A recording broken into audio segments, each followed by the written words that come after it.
Haleluya. Halo Bapak Ibu Saudara-saudari terkasih dalam Tuhan Yesus Kristus. Kiranya damai sejahtera Allah yang melampaui segala akal memelihara hati dan pikiran kita semua dalam Kristus Yesus Tuhan kita. Mari kita perhatikan 2 Petrus 2 ayat 1 dan 2 yang saya bacakan. Sebagaimana nabi-nabi palsu dahulu tampil di tengah-tengah umat Allah, demikian pula di antara kamu akan ada guru-guru palsu. Mereka akan memasukkan pengajaran-pengajaran sesat yang membinasakan. Bahkan mereka akan menyangkal penguasa yang telah menebus mereka dan dengan jalan demikian segera mendatangkan kebinasaan atas diri mereka. Banyak orang akan mengikuti cara hidup mereka yang dikuasai hawa nafsu dan karena mereka jalan kebenaran akan dihujat. Kita lihat Bapak, Ibu, Saudara-saudari bahwa nabi-nabi palsu itu sejak dulu sudah tampil di tengah-tengah umat Allah. Di perjanjian lama di zaman raja-raja ada nabi palsu. Kemudian di zaman Petrus di perjanjian baru ada juga guru-guru palsu. Dan renungan firman Tuhan ini saya percaya Tuhan berikan kepada kita. Supaya kita juga menyadari bahwa di zaman sekarang pun akan ada guru-guru palsu. Kenapa bisa ada guru-guru palsu? Karena ada kebutuhan.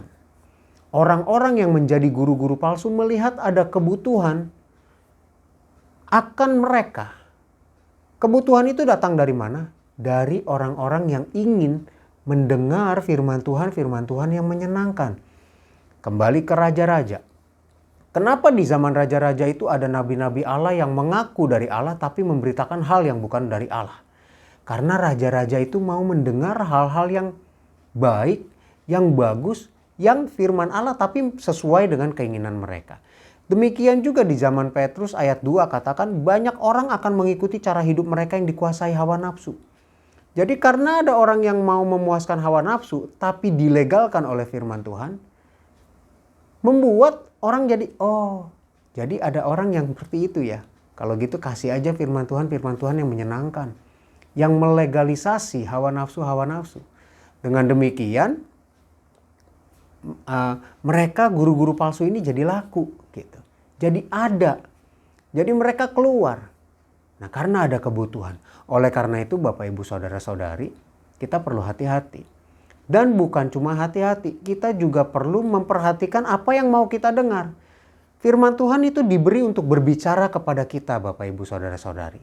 Arahnya dari Allah kepada kita. Bukan dari kita cari di Alkitab supaya menyenangkan kita. Saya percaya Bapak Ibu Saudara-saudari menangkap maksud saya. Jadi ketika kita mau mendengar firman Tuhan, mari kita dengar firman Tuhan yang benar-benar berasal dari Allah. Jadi ketika kita datang ke gereja atau kita mendengar renungan, kita jangan mau mencari sesuatu mencocokkan dari ayat firman Tuhan. Jadi misalnya seperti ini. Ketika kita lihat bahwa dunia sedang berubah dan menuju kepada pemuasan hawa nafsu. Ya. Lalu kita cari-cari ayat yang seolah-olah membenarkan itu.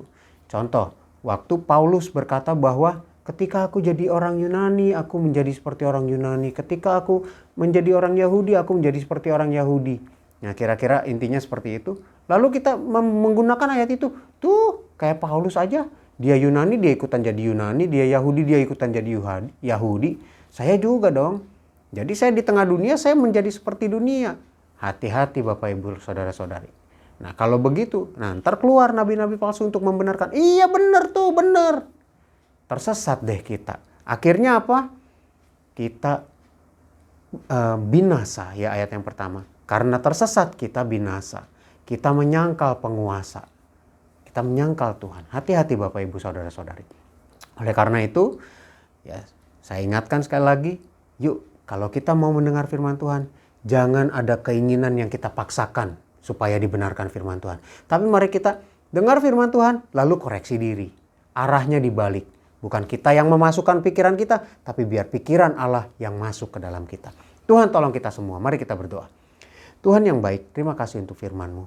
Biar kami Tuhan mempunyai pola pikir yang benar ketika mendengar firman-Mu, ketika mencari firman-Mu. Terima kasih Tuhan, dan hari ini kami akan menjalankan segala aktivitas kami. Kami berdoa ya Tuhan. Kiranya Engkau menolong setiap kami, memberi hikmat, mengurapi, menjaga, melindungi. Dalam menjalankan semuanya ini Tuhan, Engkau yang bekerja dan beracara dalam segala sesuatunya mendatangkan kebaikan. Bagi yang berwirausaha, yang bekerja profesional, yang sekolah belajar, mereka semua berjalan bersamamu dalam perlindunganmu dan Kau akan membuat mereka berhasil. Pertemukan dengan orang-orang yang tepat dalam menjalankan semuanya itu Tuhan, juga jauhkan dari segala sesuatu yang jahat. Kami serahkan hidup kami kepadamu Tuhan, dalam nama Tuhan Yesus Kristus. Haleluya. Amin. Kasih karunia dari Tuhan Yesus Kristus menyertai kita semua. Amin.